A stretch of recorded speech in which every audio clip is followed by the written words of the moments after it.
1 an jour pour jour après leur premier baiser, la jeune Laetitia Boudou va devenir officiellement Madame Hallyday. Le mariage ne tarde pas.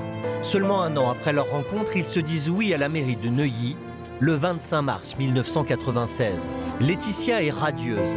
Elle n'imagine pas qu'en épousant un monstre sacré, elle va devoir rester dans l'ombre. Donc on est sur le perron de la mairie de Neuilly, tous les fans attendent, on sait que Johnny va épouser Laetitia. On attend Johnny, après on verra ce qu'on va faire. Après on ira peut-être boire un coup avec lui, mais pour l'instant on l'attend. Mais pourquoi pas, on peut toujours rêver dans la vie. Ce jour-là, toute l'attention est sur la star Johnny Hallyday.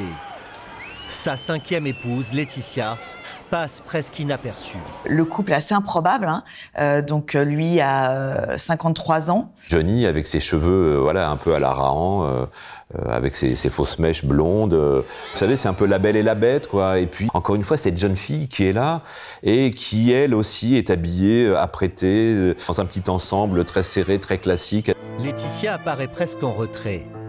Il faut dire que c'est Johnny qui a tout organisé, sans même la consulter. Ce mariage, il est formidable parce qu'elle n'a pas son mot à dire. C'est-à-dire qu'un mois avant le mariage, Johnny décide de lui faire une surprise.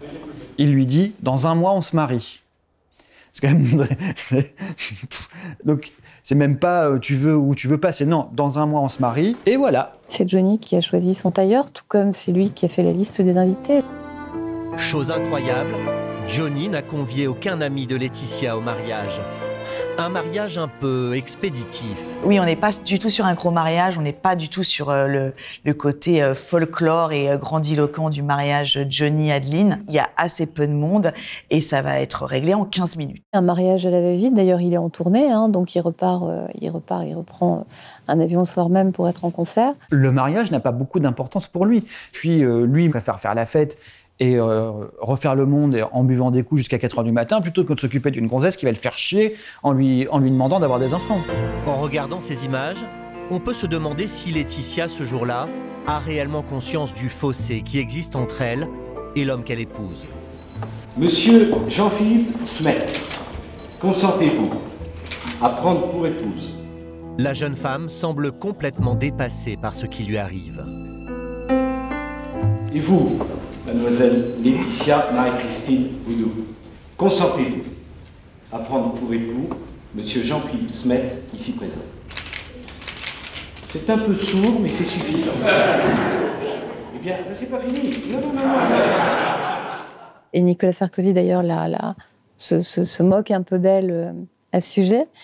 Et l'assistance rigole. C'est un peu sourd, mais c'est suffisant. Laetitia se couvre la main sur un tout petit oui qu'on entend à peine. Elle est toute rouge. J'ai le grand plaisir de vous déclarer unis par les liens du mariage. Tout le monde se regarde, elle est gênée, il est gêné. En fait, c'est mignon, encore une fois, mais c'est étrange. Cette scène est étrange. Et après, elle s'écroule dans les bras de son père en pleurant, comme si elle ne réalisait pas, en fait, ce qui lui arrive. En réalité, passé l'émotion, un malaise s'est emparé de l'assistance. Certains invités sont très dubitatifs. La toute jeune Laetitia est-elle armée pour vivre aux côtés de Johnny Hallyday? Dans l'assistance, les proches se disent qu'elle ne va pas tenir parce qu'elle ne sait pas du tout ce qu'il attend. Elle a l'air tellement naïve, elle a l'air tellement effacée, tellement gentille. On lui donnait quelques mois parce que ça ne matchait pas. Parce que c'était pas dans l'univers, parce que c'était pas dans l'histoire, parce qu'il n'y avait pas les codes, parce que rien ne faisait que ça allait marcher, que ça pouvait marcher. C'était...